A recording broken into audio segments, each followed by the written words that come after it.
antes sobre el amor. Ahora te toca enamorarte. Quizás eso sea ir más allá del lenguaje. No es lo mismo hablar del amor que estar enamorado.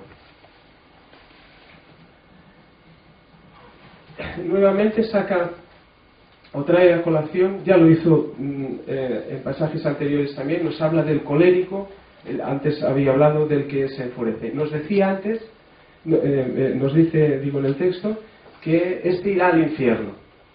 Esto lo dice Bodhidharma efectivamente, porque mal que le pese también es un creyente y también piensa en términos de epistemología mítica. No es que vaya, es que ya está. No es que vaya a ir, es que ya está en el infierno.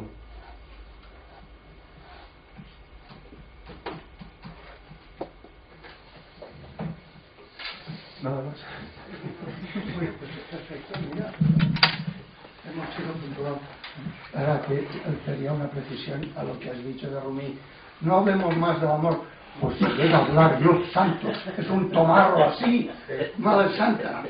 No hay manera de acabárselo.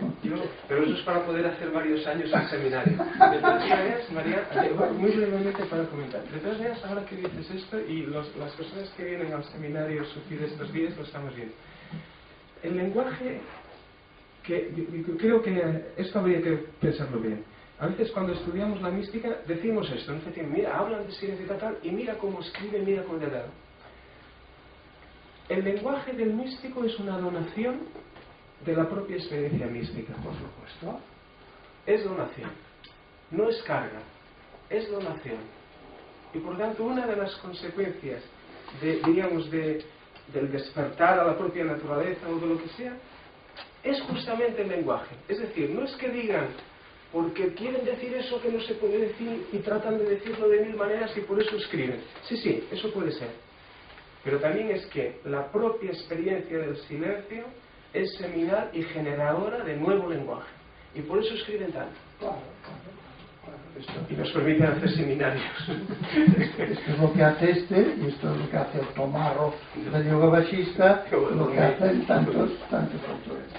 Y ahora el resumen. Bueno, vuestras palabras. Venga, comienza. ¿Yo? Bueno, voy a excusar un mito porque me parece plana.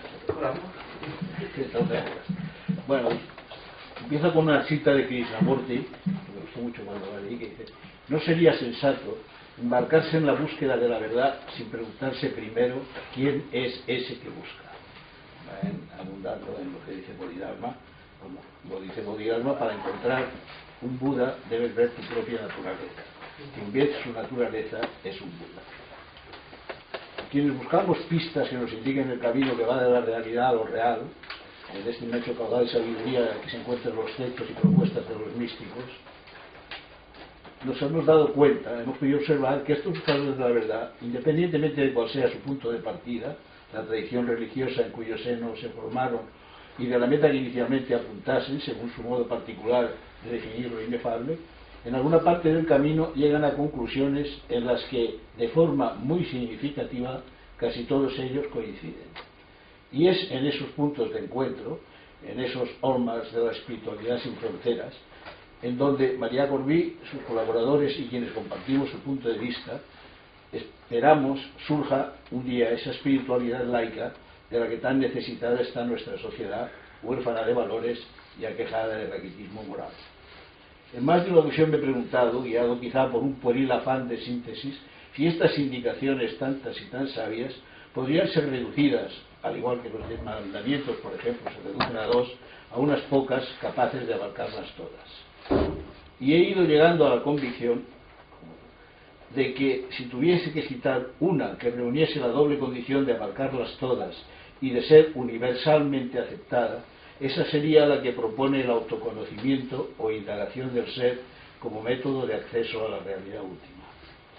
En una especie de vademecum de la espiritualidad que intento confeccionar para servirme de él cuando mi memoria empiece a flaquear, el capítulo que titulo La indagación del ser, un método universal de acceso a la realidad última, aún inconcluso, reúne ya 28 páginas de citas de filósofos y maestros espirituales sobre este tema. Bastaría esta simple antología de citas para constatar la dimensión universal que desde siempre ha tenido el autoconocimiento no solo en el descubrimiento de la propia identidad, sino también como medio de acceso al conocimiento de nuestra conexión con lo divino, con lo inefable, es decir, con nuestra verdadera naturaleza. Creo pues que en Bodhidharma y en su tratado sobre el linaje de la fe se encuentra respuesta a mi pregunta cuando afirma: alguien que ve su propia naturaleza encuentra el camino aunque no haya leído ni una sola palabra. Evidentemente eso no significa, para mí, desdeñar el resto de sabias indicaciones que nos brindan los maestros: comprensión de la no dualidad, práctica del desapego, dominio de la mente, acción desinteresada, silenciamiento del ego y, como dice María, de su portavoz el deseo, ser testigo con ánimo de la realidad, vivir en el presente y tantas y tantas. Pero, tal como afirman los maestros, todo ello, si lográramos conocer nuestra verdadera naturaleza, como dije hace un momento, también se nos daría por añadidura, y no necesitaríamos más Buda que nuestro Buda interior. También creo que Bodhidharma hace hincapié en otros aspectos ya enunciados por Buda y otros maestros, como la inutilidad de los ritos, el uso de la razón o el desapego. Por otra parte, esto es un escordio, pero por otra parte, cuando Bodhidharma habla de sufrir la injusticia o adaptarse a las condiciones, que nos llamó la atención, no creo que esté proponiendo una actitud pasiva o pasota. Creo que está hablando, avant la lettre, de resiliencia, eso que está tan de moda, de la capacidad de reaccionar ante el infortunio, de aceptar que éste forma parte de nuestras vidas, sin que ello signifique que debemos someternos a él.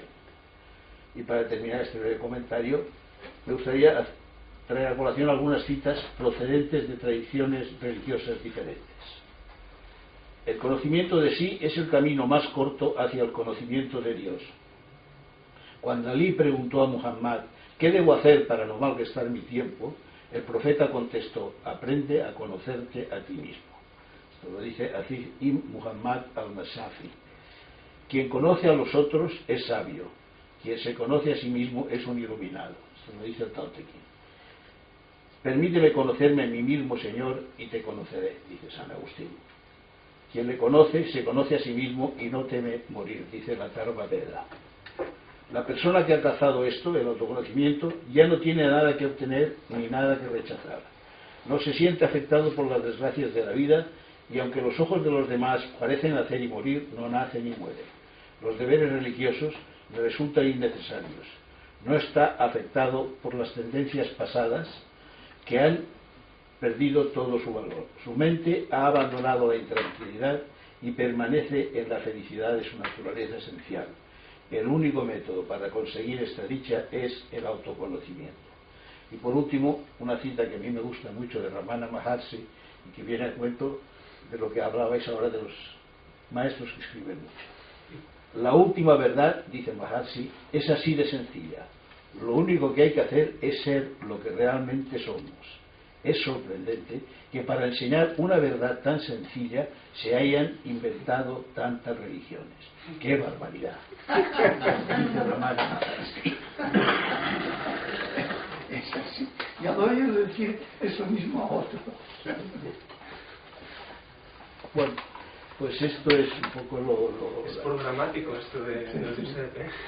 Sí, Ya nos pasarás esos puntos. Marta. Bueno, para mí no he llegado a muchas conclusiones porque esto, pero vaya, básicamente me llama la atención un par dice muchos errores que impiden el conocimiento, muchos, pero hay dos que a mí me llaman, o tres, que me llama mucho la atención. Cuatro, va. Pensar que el conocimiento es adquirir alguna cosa, ese es un error. Aferrarse a las apariencias impide ser consciente que la mente es vacío.